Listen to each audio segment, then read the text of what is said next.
मेरे अब्बू वहीं एक कमाने वाले थे। अब कमा कर नहीं देंगे तो मैं पढ़ूंगी कैसे? मैं आप लोगों से कहूंगी कि मेरे मदद करे। इतना दिन हो गया है, ठोकर लगे, फिर भी कोई नहीं आया देखने कैसा है। कह रही हूँ कि आकर हम लोग को मदद करे कुछ भी। मेरा ट्यूशन भी छूट रहा है, 2500 फीस के लिए। 1000 दिए हैं, अभी 1500 बाकी है, नहीं जा रही हूँ ट्यूशन।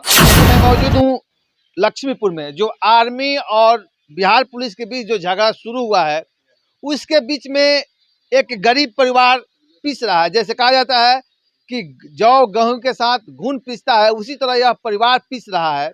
तो आइए हम जानने की कोशिश करते हैं। ठीक है भाई, एक्सीडेंट हुआ, ठीक है, लेकिन इस व्यक्ति को हॉस्पिटल पहुंचाना था और पहुंचाने के बाद जो भी हुआ, लेकिन जो हजारीमल हाई स्कूल के पास हुआ वो उसको मैं सही नहीं मानता।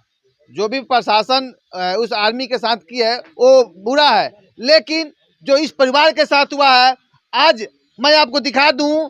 ये देख सकते हैं, इस चूल्हा के अंदर अभी भी आग नहीं जल रहा है क्योंकि राशन नहीं है।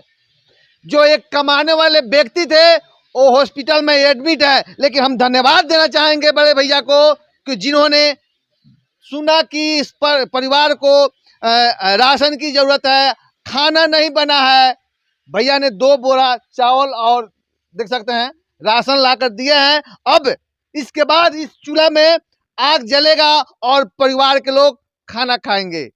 लेकिन मैं आपसे अनुरोध करता हूं, जितने भी लोग देख रहे हैं, जाति धर्म से उठ करके मानवता के हिसाब से जो अकाउंट नंबर चल रहा है, आप उसमें पैसा डोनेट कर सकते हैं। तो चलिए भैया से बात करेंगे। भैया, क्या कैसे मालूम चला कि इस परिवार को भोजन की जरूरी है और चूल्हा नहीं जल रहा है? जी, पहले तो मैं धन्यवाद दूँगा, आप ही लोगों के माध्यम से मुझे मालूम हुआ है। और इसीलिए हम लोग ज़रूरी समझे कि प्रशासन तो इसका जाँच कर ही लेगी, कौन दोषी है और कौन निर्दोष है। सबसे पहले उन बच्चों के खाने का भी कोई इंतज़ाम किया जाए। इसीलिए हम लोग आनन-फानन में जैसे ही खबर सुने, राशन का इंतज़ाम किए। तो अब थोड़ा-सा इत्मीनान रहेगा। तो इसीलिए मेरी गुज़ारिश है कि आपके इस न्यूज़ के माध्यम से जितने भी लोग देख रहे हैं, वो भी इसमें आगे आएँ। और सिर्फ ये ना देखें कि ये मुस्लिम है या हिंदू है, बल्कि धर्म से ऊपर उठ के, जैसा कि आपने बताया, कि मानवता का धर्म निभाएं और एक इंसानियत की इसमें इमदाद करें, मदद करें। जी जी, चलिए, हम भी आपसे फिर कहना चाहेंगे कि जो अकाउंट नंबर चल रहा है, जो स्क्रीन पर आप देख रहे हैं, उस पर आप डोनेट कर सकते हैं। ऐसे भी बहुत जगह से कल हमको कॉल आया था कि भैया हमको अकाउंट नंबर दीजिए, हम लोग पैसा डोनेट करना चाहते हैं। तो जो भी भैया लोग कल फ़ोन किए थे, उन लोगों के लिए मैंने आकर के एक अकाउंट नंबर भी लेकर के न्यूज़ में चला रहा हूँ, आप लोग उसमें डोनेट कीजिए। चलिए आप देखते रहिए खबर आर पार। जय हिंद। एक वीडियो वायरल हो रहा था कि 300 रुपया फीस के लिए इस बच्ची ने एग्जाम नहीं दी। साबरिन खातून। अच्छा, कैसे पूरा मामला है? कैसे आपका रजिस्ट्रेशन हो रहा था या फिर क्या, कैसे आपका एग्जाम छूटा? किराया का पैसा नहीं था और देने के लिए पैसा नहीं था, इसीलिए नहीं छूट गया। तो आपके स्कूल में रजिस्ट्रेशन हो रहा था या फिर जो मंथली फी होता है वो देना था, क्या देना था? मंथली फीस भी तो 60 रुपया लगता है, अच्छा अच्छा। तो वो भी नहीं था। फिर एडमिशन का जो 10th क्लास में करते हैं उसी का ये 380 पैसा नहीं था, किराया का भी पैसा नहीं था। अच्छा, कौन स्कूल में आप पढ़ती है? कस्तूरबा में। कस्तूरबा में। तो अगल बगल के जो पड़ोसी है, जब हादसा हुआ उसके बाद में आपके पास पैसा नहीं था, तो अगल बगल जो पड़ोसी है या आपके गांव के जो जिम्मेवार व्यक्ति है, उन लोगों से आपने नहीं कहा कि मेरे पास पैसा नहीं है और इसके वजह से मेरा भविष्य खराब हो रहा है? नहीं कहे थे। तब आगे का प्लान क्या है? अगर रजिस्ट्रेशन फी जो भी है दे दिया जाएगा तो आगे पढ़ना चाहेंगे आप? जी आगे पढ़ना चाहेंगे, मेरा भी तो इच्छा है कुछ पढ़कर बनने का। क्या बनना चाहते हैं? मैं पुलिस बनना चाहती हूँ, आर्मी। अभी आदमी जान जाते हैं। जी। अच्छा, आपके घर में कितने आप बहन हैं और कितने आप लोग भाई हैं? 5 बहन है लोग, एक भाई है, छोटा है। तो 5 बहन में कितने बहन का शादी हो गया? 2 बहन का शादी हो गया है। जब 2 बहन का जो शादी हुआ है, 2 बहन वो आप ही लोगों के साथ में रहती है कि अपने जहाँ ससुराल है वहाँ पे रहती है दोनों बहन? ये हम लोग को डर डर लग रहा था तो इसीलिए बुलाए हैं उन लोग को। अच्छा, दोनों बहन जिनका शादी हो गया है वो दोनों बहन यहाँ पे है? जी है। अच्छा, तो घर में कमाने वाले कौन है? घर में कमाने वाले वही एक थे, अब पता नहीं हम लोग को कौन खिलाएगा, वही कमा कर खिलाते थे। काम भी उतना नहीं चल रहा था, महीना में इसी तरह 5-6 दिन काम चलेगा, उतना ही में अच्छा, का कौन सा खर्चा। काम कर रहे थे आपके पिताजी? लेबर मिस्त्री थे। लेबर मतलब 350 रुपये 400 रुपया मिलता है वही जी लेबर में? खाने वाले इतने लोग हैं। जी, इतने तो अभी का स्थिति क्या है? जैसे डॉक्टर से जब बात हुआ, डॉक्टर का कहना है कि इनका खुद से ये लोग इलाज करवा रहे हैं। तो पैसा जो वीरगंज इलाज करने के लिए भेजा जा रहा है वो कहाँ से आप लोग पैसा लेके आ रहे हैं? चंदा लेकर।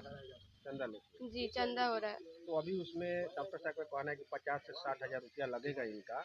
तो 50 से 60 हज़ार रुपया आप लोगों के पास है? अगर पैसा जाएगा तो वहाँ से डिस्चार्ज किया जाएगा। नहीं है हम लोग के पास। तो कैसे फिर डिस्चार्ज करवाइएगा आप? चंदा मांगा जाएगा। मेरे अब्बू वहीं एक कमाने वाले थे, अब कमा कर नहीं देंगे तो मैं पढ़ूंगी कैसे। मैं आप लोगों से कहूंगी कि मेरे मदद करे। इतना दिन हो गया है, ठोकर लगे, फिर भी कोई नहीं आया देखने कैसा है लोग कैसा नहीं। घर के लोग, मैं लोग से कह रही हूँ कि आकर हम लोग को मदद करे कुछ भी। मेरा ट्यूशन भी छूट रहा है 2500 फीस के लिए। 1000 दिए हैं, अभी 1500 बाकी है, नहीं जा रही हूँ ट्यूशन। क्या नाम हुआ? जी, मेरा नाम अब्दुल अजीम है। कहाँ यही कहाँ? घर मेरा यहीं पर है, लक्ष्मीपुर में। अच्छा, तो ये बोरी में क्या लेके आए पीड़ित परिवार के पास में जिनका हाथ टूट गया एक्सीडेंट में?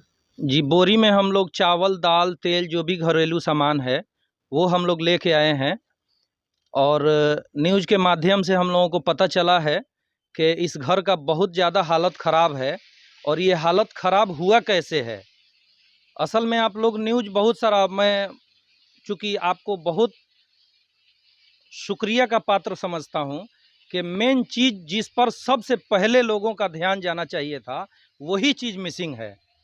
लोग बहुत सारा न्यूज़ देख रहे होंगे कि मीडिया के ज़रिए से कि पुलिस ने अत्याचार किया और पुलिस के तरफ से कहा जा रहा है कि आर्मी ने अत्याचार किया, लेकिन असल में ये कहानी शुरू कहाँ से होता है उसके तरफ किसी का भी ध्यान नहीं है कि ये एक्सीडेंट होता है। और एक्सीडेंट में जिस आदमी जो हादसा का शिकार होता है तो उस आदमी का क्या हाल है अभी। ठीक है, लेकिन क्या ये जो जिनका एक्सीडेंट हुआ है, हाथ टूट गया, उनका दयनीय स्थिति क्या है अभी? हालात क्या है घर का?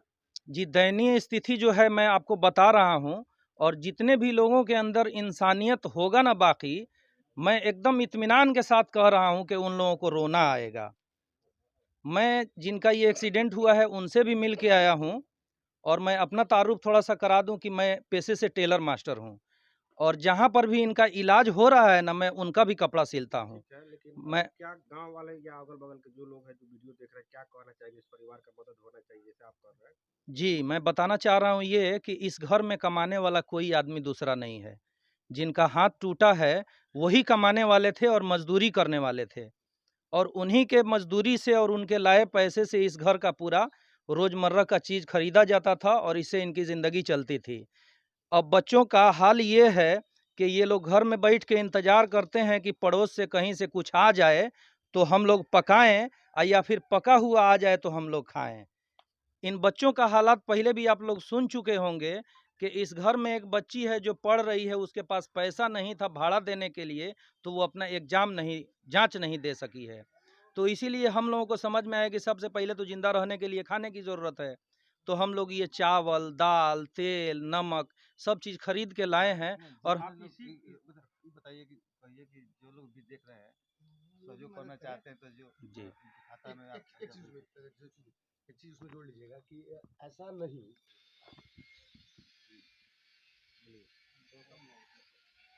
जी, और मेरी गुजारिश ये है कि सभी सुनने और देखने वालों से कि देखिए ये हमारे हिंदुस्तान की खूबसूरती है कि यहाँ पर हिंदू मुस्लिम सिर्फ नेता कुछ लोग करते हैं, बाकी हम इंसानों में इंसानियत इतनी बाकी है कि हम हिंदू और मुसलमान में फ़र्क नहीं समझते हैं। और ऐसा ज़रूरी नहीं है कि ये हादसा का शिकार हुआ आदमी मुसलमान है इसलिए मैं मदद कर रहा हूँ। ये आदमी सबसे पहले तो इंसान है, और जो आदमी इंसान नहीं है वो हिंदू मुसलमान हो ही नहीं सकता है।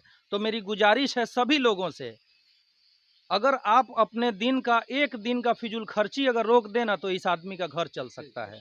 सभी लोगों से हम गुजारिश करेंगे कि हम और आप कमाने वाले हैं और ये भी कमाने वाले थे, लेकिन अब ये आप सोच सकते हैं कि 6 महीना तो इनको इलाज कराने में कम से कम लग जाएगा।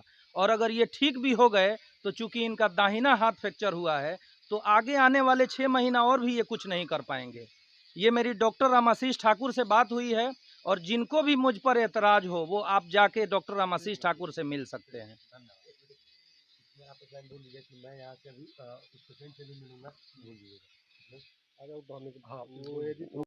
क्या नाम हुआ आपका? तैयब मियाँ। अच्छा, जो आर्मी है उनके गाड़ी से आपको ठोकर लगा, जी। क्या हुआ तब? उस हम आ रहे थे घर से चौक पे दाढ़ी से बनवाने के लिए, अपने साइड में ही थे और उधर से आया, पिकअप में था, हॉर्न भी नहीं दिया और मार दिया। हम गिर गए, हमारा हाथ टूट गया और आगे जाके गाड़ी भी रोका, आकर कुछ उरे भी बोला और एक दो हाथ लगाया भी किसको? हमको। आर्मी जो था वो? हाँ, आर्मी मारा। लड़का, हाँ आर्मी लड़का। अच्छा अच्छा अच्छा। उसके बाद वो लड़की भी कुछ उरे सुरे बोली सब। और गाड़ी में कितने लोग थे लगभग? और जेंट्स में वही एक था, हाँ, लेडीज में? लेडीज में 4-7 लेडीज थी। अच्छा, अच्छा। उसके बाद क्या हुआ? उसके बाद हम वहाँ से हम लोग से कहे से हमारा बहुत ज़्यादा दर्द हो गया, मतलब गांव का लोग इकट्ठा हो गया होगा? हाँ इकट्ठा हो गया और वहाँ से हमको लेकर कुछ लोग चलाए वहाँ अस्पताल। क्या हुआ? आपके हाथ टूटने के बाद वहाँ क्या हुआ? उसके बाद हम तो चल आए थाना पुलिस आया था आपके वहाँ पे? हैं, आप जब थे वहाँ पे थाना प्रशासन आया था? थाना प्रशासन। हाँ। हम वहाँ से चले तब गया है मतलब आप जब एक्सीडेंट हुआ उस टाइम थाना प्रशासन नहीं पहुँचा था? ना आपके जाने के बाद पहुँचा? जी। उसके बाद आपको इलाज के लिए कहाँ ले गए लोग? थी कौन डॉक्टर है, इरशाद डॉक्टर के पास। हाँ, वहाँ गए तो क्या हुआ? वहाँ गए तो वो एक्सरा लिखे, चेक चाक किए, एक्सरा कराए, हम आकर एक्सरा करा के ले गए तो वो रेफ़र कीजिए। सरकारी अस्पताल में भी गए थे आप? हाँ वहाँ भी गए थे? वहाँ भी गए थे। वहाँ क्या बोला लोग? वहाँ सरकारी अस्पताल भी रेफ़र किया, सदर अस्पताल में। वहाँ एक्सरा कुछ हुआ? है एक्सरा कुछ भी हुआ सरकारी अस्पताल में? वही एक्सरवा था मतलब जहाँ का सरकारी अस्पताल का एक्सरा घुमा रहे थे आप? ना, हाँ, कहाँ का एक्सरा घुमा रहे थे? एथी का एक्सरा कौन इरशाद डॉक्टर, के इरशाद डॉक्टर का। सरकारी अस्पताल में आपसे कोई टेस्ट पे कुछ नहीं किया गया? ना, ऐसे ही आपको घुमा दिया गया? हाँ चले जाइए, रेफर कर दिया गया? रेफ़र कर दिया, एक्सरा देखा, रेफ़र कर दिया। वहाँ कोई आदमी था नहीं। उसके बाद क्या हुआ? उसके बाद हम वो सदर अस्पताल में रेफ़र किया हो तो हम वहाँ जाने की स्थिति में नहीं थे, दर्द बहुत ज़्यादा था। तो हमने वो लोगों से कहा से हमको ले चले जल्दी कहीं नज़दीक के अस्पताल में, तो लेकर यहाँ आ गए। एक्सीडेंट जब से हुआ है उसके बाद अभी तक थाना पुलिस से भेंट हो पाया है? प्रशासन पुलिस आया था आपसे मिलने के लिए कभी भी? यहाँ नहीं है। नहीं है। यहाँ नहीं तो है। आवेदन आपका को दिया था थाना में? हैं? आवेदन थाना में को दिया था उसके खिलाफ? केस के ले रहे? केस थाना में रहो के ले रहे? केस भाई शायद आवेदन भाई लिखले रहे। हाँ, भाई आवेदन ले लिखले रहे। लेकिन रउआ से कोनो पूछताछ अभी ले पुलिस नहीं के कोई ना, का भइल के कोई आवेदन लिखले रहे भाई रउआ से। अभी तो ले 5वां दिन आज हो गई, 6ठा दिन मंगलवार के एक्सीडेंट भइल बा। मंगलवार के न भइल? हाँ आज मंगलवार से लेके आज मंगलवार हो गई। हाँ। अभी तो ले रउआ से पुलिस प्रशासन एको बार भेंट कइले बा और बयान वान ले ले बा? यहाँ नहीं खे नहीं खेले। तो के इलाज के खर्चा के देता, कहाँ से आवता? गांव के लोग देता है। गांव के लोग देता, समाज चंदा उठा के? जी जी जी। और का करे नहीं रुआ? मजदूरी काम कर मजदूरी करने। घर में और लोग भी बा? ना, सिर्फ अकेले जेंट्स? लड़का बा एगो बाहर 10-12 वर्ष के बाद तो इलिम सीखेला काठमांडू। अच्छा, काठमांडू रहलन बेटा। घर में और कोई फैमिली में के बा? यहाँ वाइफ बड़ी है, वाइफ बढ़िया बा और घर में बच्ची बड़ा सा, कई गो बेटी बड़ा सा? 5 गो।